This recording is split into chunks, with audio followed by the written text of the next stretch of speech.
সুস্বাগতম আন্তর্জাতিক অঙ্গনে এবং বিশ্বযুদ্ধের সংবাদে। শুরুতেই সংবাদ শিরোনাম। ইসরায়েলের গভীরে ইয়েমেনের মিসাইল তাণ্ডব। জানিয়ে দেব লেজার অস্ত্র কেন এত বিকট এবং কেনই বা এত ঝুঁকছে ইরান। আরো জানিয়ে দিচ্ছি পরমাণু কর্মসূচি থেকে না সরার ঘোষণা ইরানের। অন্যদিকে চীন কি রোবট দিয়ে পুরো পৃথিবী শাসন করবে। সর্বশেষ জানিয়েছি কাশ্মীরে হামলা যা বলছেন ট্রাম্প। এতক্ষণ শুনছিলেন সংবাদ শিরোনাম, এবার বিস্তারিত। তবে তার আগে আপনি যদি ইরানকে ভালোবেসে থাকেন এবং সমর্থন করে থাকেন, অবশ্যই কমেন্ট সেকশনে ইয়েস লিখে আপনার সমর্থনটি নিশ্চিত করুন।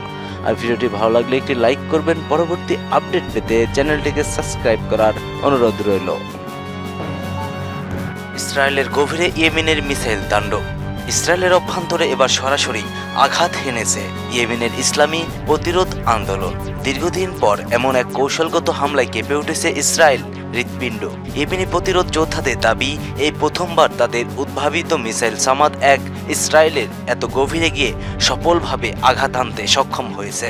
প্রতিরোধ গোষ্ঠীর মুখপাত্র সকালে জানান, ইসরায়েলের বন্দর নগরী ইলিয়াতের একটি সেনাঘাঁটি লক্ষ্য করে এই হামলা চালানো হয়। পাশাপাশি আরেকটি গুরুত্বপূর্ণ শহর আশকলনের চালানো এই হামলাটি ছিল ড্রোন হামলা। এই দুই দিক থেকে চালানো আক্রমণ ইসরায়েলি সেনাবাহিনীকে সম্পূর্ণ অপ্রস্তুত করে ফেলে। গোষ্ঠীটির পক্ষ থেকে জানানো হয়, গাজায় চলমান হামলা ও বেসামরিক নাগরিকদের উপর চালানো গণহত্যার জবাব দিতেই তারা এই হামলা চালাতে বাধ্য হয়েছে। শুধু তাই নয়, লোহিত ও সাগরেও মার্কিন যুদ্ধজাহাজ ইউএসএস হ্যারি ট্রুম্যান এ ইয়েমেনের নৌবাহিনী ও ড্রোন ইউনিটের একযোগে আক্রমণ সফল হয়েছে বলেও দাবি করে এই সন্ত্রাসী গোষ্ঠী হতে।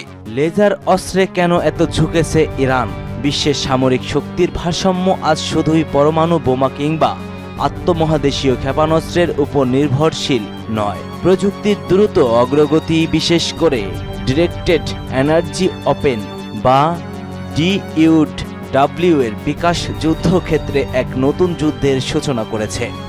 এই প্রযুক্তির অন্যতম আবিষ্কার হলো লেজার অস্ত্র, যা শব্দের চেয়ে দ্রুতগামী আলোর মাধ্যমে নির্দিষ্ট লক্ষ্যে আঘাত হানতে পারে। একসময় এই অস্ত্র কল্পনা বিজ্ঞান সিনেমায় সীমাবদ্ধ থাকলেও আজ তা বাস্তবতা। আর এই বাস্তবতাকে গ্রহণ করে সাফল্যের পথে এগিয়ে গেছে ইরান। ইরানের লেজার ক্ষেপণাস্ত্র প্রযুক্তির গবেষণা, ব্যবহার, সীমাবদ্ধতা ও ভবিষ্যৎ সম্ভাবনা নিয়ে সাজানো এক প্রতিবেদন। লেজার অস্ত্রকে সাধারণত বলা হয় DDW বা ডিরেক্টেড এনার্জি ওপেন।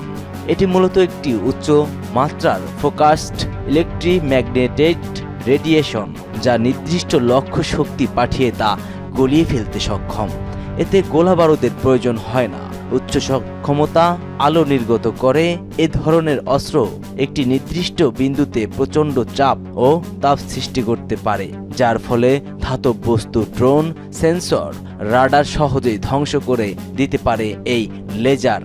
এই অস্ত্র ব্যবহারে অত্যাধুনিক sensor, AI guided tracking, solid state fibre Lancer প্রযুক্তি, বিম কম্বাইনিং সিস্টেম ও অটোমেটেড ফায়ার কন্ট্রোলিং সিস্টেমের প্রয়োজন পড়ে। লেজার অস্ত্রের সবচেয়ে বড় অসুবিধা হলো অত্যন্ত দ্রুত গতিতে আঘাত করা যায়, গোলাবারুদের খরচ লাগে না এবং পুরোপুরি নীরব সাইলেন্টলি অপারেশনটি করা যায়। পরমাণু কর্মসূচি থেকে না সরার ঘোষণা ইরানের। ইরান তার পরমাণু কর্মসূচি থেকে এক চুলও সরছে না বলে জানিয়েছে দেশটির পররাষ্ট্র মন্ত্রণালয়। ইরানের আইন ও আন্তর্জাতিক বিষয়ক উপপররাষ্ট্রমন্ত্রী কাশেম ঘারিবাবাদি সাফ জানিয়ে দিয়েছে, ইউরেনিয়াম সমৃদ্ধ করার অধিকার ইরানের জন্য একটি লাল রেখা। যুক্তরাষ্ট্রের সাথে পরোক্ষ আলোচনাতেও এই অবস্থান থেকে কোনোভাবেই সরে যাবে না তারা। ইরানের সংসদের জাতীয় নিরাপত্তা ও পররাষ্ট্র নীতি কমিশনের এক বৈঠকে এই মন্তব্য করেন ঘারিবাবাদি। বৈঠকে তিনি ইতালির রোমে, তেহরান, ওয়াশিংটনের মধ্যে অনুষ্ঠিত দ্বিতীয় দফার পরোক্ষ আলোচনা সম্পর্কে আইন প্রণেতাদের বিস্তারিত অবহিত করেছেন।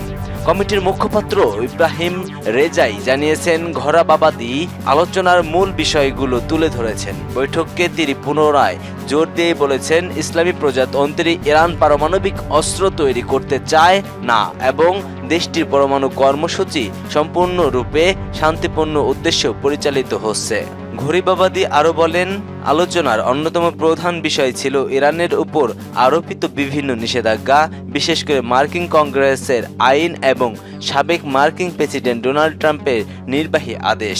ইরান চায় এসব নিষেধাজ্ঞা যেন সম্পূর্ণরূপে এবং কার্যকরভাবে প্রত্যাহার করা হয়, শুধুমাত্র প্রতীকীয়ভাবে নয়, বরং ইরানি জনগণের জন্য বাস্তব অর্থনৈতিক সুফল নিশ্চিত করতে হবে।